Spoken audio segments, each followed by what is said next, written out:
আসসালামু আলাইকুম আমার আপু ভাইয়ের, আশা করি আপনারা সকলে ভালো আছেন। আল্লাহর রহমতে আপনার মধ্যে আমরাও ভালো আছি। করুণাময় আল্লাহর রহমত এবং বরকতের সঙ্গে আজকের ব্লগটা আরম্ভ করলাম। আজকে আপনাদের সাথে শেয়ার করবো বাচ্চাদের স্কুল খুলে গেছে গা, ছোট তিনটা বেবি নিয়ে আমি কিভাবে আমার কাজ কাম করি।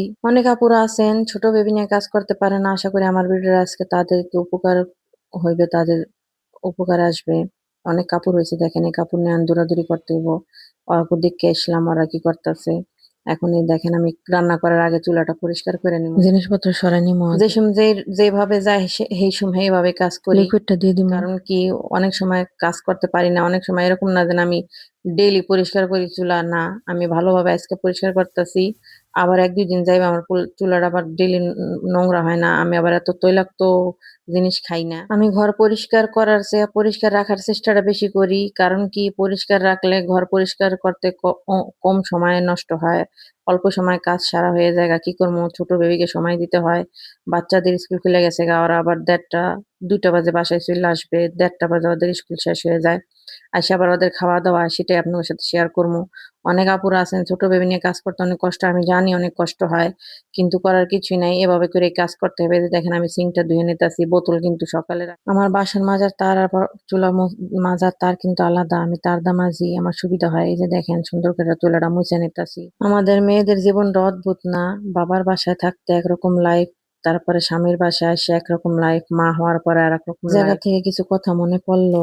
বাবার অর্থ না থাকলে সে মেয়ের কোনো দাম নাই, আবার স্বামীর সংসারে আসলে সন্তান যদি না হয় তা সে মেয়েরও কোনো দাম নাই। কত ধরনের ভুল ভ্রান্তি আমাদের সাথে চলে, কিন্তু আমাদেরকে এইভাবে অনেক জায়গায় এভাবে অত্যাচার সহ্য করতে হয়। আল্লাহ তাআলা, আমি দোয়া করি আমার সকল বোনের জানি ভাগ্যটা ভালো করে। আর এখানে আরেকটা জিনিস আছে শেখার মতো, মা বাবাদের উচিত মেয়েদেরকে সঠিক শিক্ষায় শিক্ষিত করে। যেহেতু মেয়েদের পরের সংসারে যাইয়া মানে সংসার করে খাইতে হয়, ওই জায়গা থেকে প্রত্যেকটা মা বাবা অর্থ কম থাক তা এক মেয়েকে জানি, আমার মনে হয় আমার ধারণা যে মেয়েকে একটা স্কিল শিখাও, যেতে জানি মেয়ের প্রয়োজন পড়লে মেয়ে ওটা দিয়া জানি তার এই কাজ কাম কইরা খাইতে পারে, তার জানি প্রয়োজনটা পুরো করতে পারে, কেউর কাছে জানি হাত না পাততে হয়। এই যে দেখেন আমি লাউটা কি বুঝা 5-6 দিন হয়ে গেছে গা, অনেক বুড়া লাউটা, চোকলাটা অনেক শক্ত হয়ে গেছে গা, কাটতে অনেক অসুবিধা হইতেছিল, কাইটা ফেলাইছি। এখন শাকসবজি সবকিছু কাইটা রাইখা দিছি, ভাত চড়াই দিছি, ভাত আর আলু ভর্তার জন্য আলু চড়াই দিলাম। এখন এটা ঢেকে রেখা দিই। আর ওই যে দেখেন ভালো মানুষ আমার বারবার করতেছে, টানতেছে, জামার কাপড় ধরে আমার কোলে নিতে বলতেছে। এরকমই করে আমার কাজ কাম করতে হয়। তাড়াহুড়া করে বিছনাটা সুন্দর করে গুছাই নিমু, কারণ বাবু অনেক রাইখাইছি বাবুরে, ও বারবার আমার কোলে আসতে চাইতেছিল। এখন এডি পরিষ্কার কইরা সুন্দর করে গুছাইয়া ঝাড়ু ঝুড়া দিয়া পরে আমি ওরে কোলে নিয়ে নিমু। এখন এটা নুনুর বিছনাটা ভালো করে গুছাই দিই। এমনি ধুলাবালি হয় না, তারপরও ঝাড়া দিই, বাচ্চা মানুষ পরিষ্কার রাখতে হয় বাচ্চাদের বিছনা। 2-3 বেলায় আমি ঝাড়া দিই, আর ঘুম পাড়ানোর সময় তো ঝাড়া দিমু। এটা মনে করেন মাপ নাই। ওই যে দেখেন পুছে নিতেছি, এমনি ধুলাবালি হয় নাই, তারপর এটা কিন্তু গেঞ্জি দাম পস্তাছি, অন্য গেঞ্জি এটা, এখানে সব জায়গায় আমি ভালো করে পুছে নিতেছি, টেবিল টেবিল সব পরিষ্কার করে নিতেছি। আমাদের বিছনাটা অনেক তাড়াহুড়া কিন্তু স্পিডে দিছি ভিডিওটা, এত স্পিডে কিন্তু আমি কাজ করি না। এখন এই কাপড়গুলো আলাদা করে রাখতাছি, ঝাড়া দিতাছি, কাপড় আলাদা করে রাখছি। দুই মেশিন কাপড় হয়েছে, এইগুলো আবার ধুইতে নিয়ে যেতে হইব।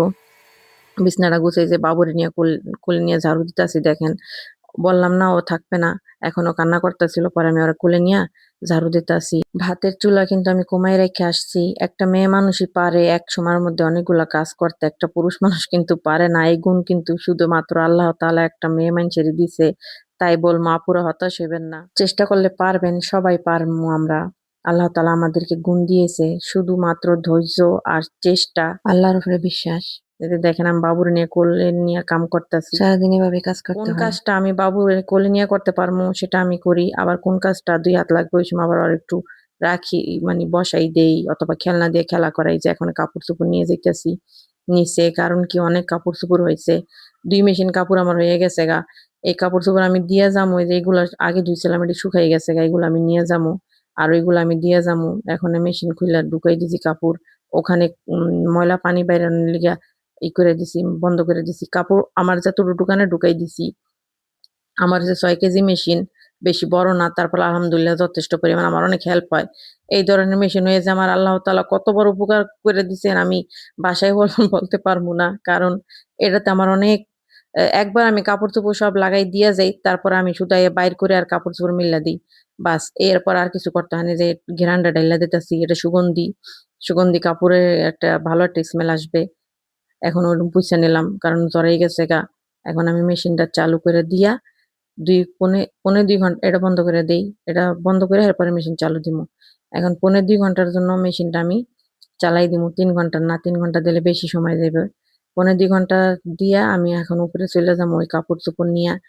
কাপড়-চোপড় নিয়া বাকি রয়ে গেছে। পরে আবার এটা একটু দেখলাম খুইল্লা হাতটা ধুইয়া পরে যে এখন আমি এটি নিয়ে নিমু। উপরে যাইয়া রান্না-বান্না করতে রান্না-বান্না শেষ হইলে পরে আবার আইয়া আবার ২য় মেশিন দিমু। এভাবে কইরা চইলা আসছি উপরে। উপরে এই কাপড়গুলো আমি ভাঁজ কইরা নিতাছি। এর সাথে না করলে পরে আইলসামি লাইগা যায়। কমেন্টস করে জানাইবেন কার এই কাপড় ভাঁজ করতে আইলসামি লাগে। আমার আইলসামি লাগে না কিন্তু পরে এসে বাবুরে কোলে নিয়ে কাজ করলে আমার বিরক্ত লাগে। রান্না-বান্না শেষ হয়ে গেছে গা। এখন আবার নতুন করে অর্ডার আসছে। টমাটারের চাটনি খাবেন?